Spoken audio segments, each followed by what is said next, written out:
Болат аға, өзіңізбен әңгіме дүкен құрғанымызға өте бақыттымыз. Бүгінгі алғашқы бағдарлама қонағы болғаныңыз үшін алғысымызды айтамыз. Көңіл күйіңіз қалай? Жақсы. Шаршамай жүріп жатсыз ба? Жүріп жатырмыз, Алланың күшімен. Бәрекелді. Алдымен әңгімемізді балалық шаққа саяхаттаудан бастайықшы, Болат аға. Мен Ушқонор тауында өстім. Өзіміз мына тұрған 1960 жылы школға барғанда сол таудан.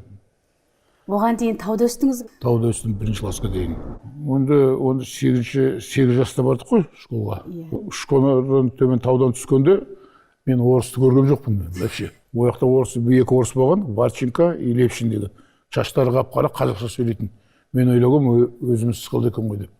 Мына осы Шамалған ауылына келгенде, сонда бірінші көрдім орыстарды мен. Шаштары сап-сары, көздері көкмебек, оларды көріп мен қашатынмын мен үйге, қорқып. Баяғыда балаларды орыс келе жатыр деп қорқытушы. Мен де сол. Солай болды. Ата мен әженің құшағында өсіп келдіңіз, ауылға келдіңіз, мектепке бардыңыз. Сол бір сәттерді еске алайық. Біз қандай оқушы болдық, қандай бала болдық? Мен енді айтуға, жұрттың бәрі біледі ғой, ол Шамалғандағы. Мені жаяу школға барған емеспін. Мені 4-ші классқа дейін көтеріп алып барып, школға дейін көтеріп алып келеді. Қыста атам шанамен апарып, шанамен алып келетін. Мен жаяу үйге келмейтін, жаяу школға бармайтын. Ол көтеріп жүретін. Сонда апам көтеріп келе жатса, ана орамалдар ұзын ғой ол кісі. Орамалдың астына басым тығып, кішілер көрмесін бетінде деп. Құлағына сыбырлап жатып, біреу сұраса ауырып жатыр деші деп. Сонда кісілер сұрайды ғой, мынау не балаң көтеріп келе жатсың десе, ауырып қалды, бәрі күледі. Уже 4 жыл болды ғой ауырып жүргенде, тек жазылмайтын ауыр екен ғой деп. 4-ші сыныпқа дейін арқалап жүрген бала. Соның 5-ші уже басқа школға аударылдық. Сонда айттым апама, келмей ұят болады деп есередім ғой. Онда да келе берсең айттым мен, енді артымнан келсе мен школға бармай қоямын деп. Сөйтіп қойдырдым. Яғни сіз 4-ші сыныпқа дейін анасын емген бала болып тұрсыз ғой? Иә, солай болдым өзімде. Сөзбен айтқан кезде. Иә, солай болды. Қазақтың қаншама ерке балалары солай болған ғой. Енді өзіңіз сол ата мен әженің құшағында өсіпсіз, ұмытпасам, Бүбай апамыз, Мәмбетбай атамыз, ол кісілерді өмірден жоғалту да сізге оңай болмаған шығар. Қиын болды. Мен оларды өте жақсы көрдім. Шыны керек, олай туған баласын өйтіп ешкім еркелеткен жоқ қой деп ойлаймын әлі күнге дейін. Көргенде жоқ, естігенде жоқ. Жалпы әкеміз бен анамызды біз халыққа кеңірек таныстырайықшы, ол кісілер қандай адамдар еді? Суық салмасы болатын, әкемде де, шешемде де. Өте қалжыңбас кісілер болатын. Достармен өте қатты әзілдесетін. Ол есімде бәрі.